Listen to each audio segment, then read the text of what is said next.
Welcome to the Book of Saints podcast, brought to you by St. John Chrysostom Coptic Orthodox Church of Laguna Niguel, California. On March 8, 267, Saint Abba Dionysius, the 14th Pope of Alexandria, departed. His parents were star worshippers of the sun, known as Sabians, and they put emphasis on teaching him all the knowledge of that faith. One day, an old Christian woman passed by carrying some pages of a book containing an epistle of St. Paul the Apostle. She offered it to him to buy.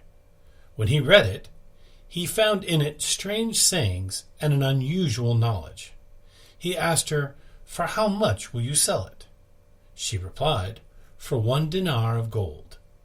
He gave her 3 dinars and asked her to find the rest of the pages of that book, telling her he was willing to pay double for the rest. She returned later with more pages. Having read them through, he found the book to be still incomplete. He asked her to search for the rest of the book. "I found these among my father's books," she replied.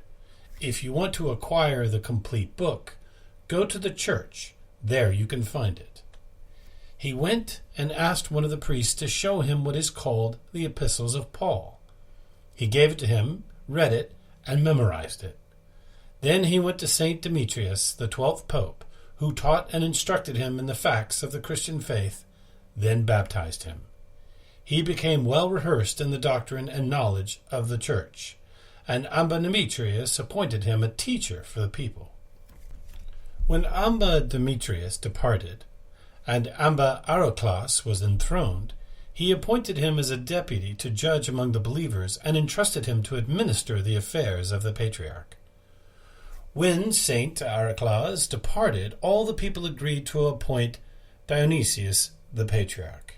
He was enthroned on the 1st of Tuba, December 28, 246, during the reign of Emperor Philip, who was a lover of Christians. Abba Dionysius shepherded his flock with the best of care. Nevertheless, he suffered much tribulations. When Decius rose up against Philip and killed him, and reigned in his place, he incited persecution against the Christians. Decius slew many of the patriarchs, bishops, and believers. This father endured much suffering during that time. Decius died, and Gallus reigned after him, and persecution quieted down during his reign.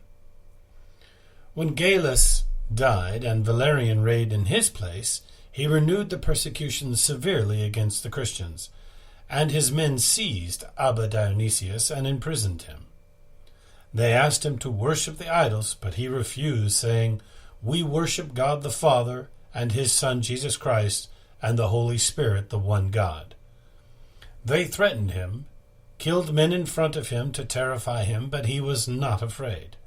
They banished him, and shortly after they brought him back and told him, "We have been informed that you consecrate the offerings secretly by yourself."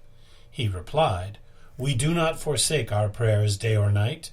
Then he turned to the people present around him and told them, "Go and pray. If I am away from you in the body, I shall be with you in spirit." The governor became enraged and returned him to exile. Sapor, king of Persia, overcame Emperor Valerian and seized him. His son, Gallienus, who was wise and gentle, took over the empire. He released all the believers who were in prison and brought back those who were in exile. He wrote to the Patriarch and the bishops a letter to assure their safety in opening the churches. During his time as Patriarch, he defended the faith from many heresies, either by action of deeds or words of wisdom. He finished his good strife and departed in a good old age, having sat on the apostolic throne 17 years, 2 months, and 10 days. There are many lessons we can take away from this story. First off is the permanence of truth. This saint was not schooled in Christianity, far from it. But when the words of the Lord found him, they found him wanting a taste of truth. And once tasted, nothing else will suffice. We are all priests of the word. we carry with us a truth that will never fully be known by us or by anyone. Our actions and words should reflect this truth at all times. For by example do we administer the poor of heart and those who have lost hope.